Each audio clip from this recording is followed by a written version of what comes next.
আসসালামু আলাইকুম। আশা করছি সকলেই অনেক অনেক ভালো আছেন। আজ ৮ই শ্রাবণ ১৪৩২ বঙ্গাব্দ। ইংলিশ ভোকাবুলারির নতুন ৫টি শব্দ আজ আমরা জানার চেষ্টা করব। পাশাপাশি জানব শব্দগুলির বাংলা অর্থ, ইংলিশ উচ্চারণ এবং শব্দগুলো দিয়ে গঠিত একটি বাক্য। জনসাধারণের ভাষা সংক্রান্ত বা জনসাধারণের বা সাধারণ মানুষের ব্যবহৃত ভাষা বা রীতিকে আমরা ইংলিশে বলতে পারি ডেমোটিক। এটি একটি অ্যাডজেক্টিভ।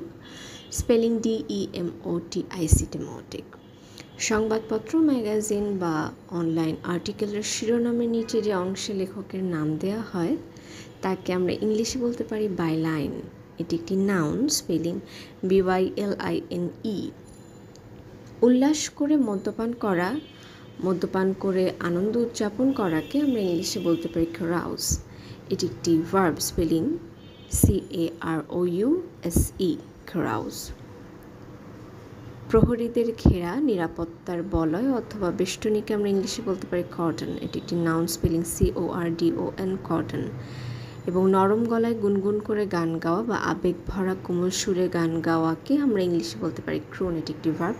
Spelling CROON। শব্দগুলো দিয়ে গঠিত একটি বাক্য।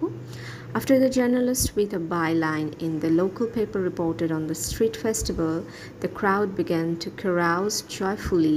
A singer started to croon a demotic love song and the police had to set up a cordon to control the overflowing celebration. অসংখ্য ধন্যবাদ।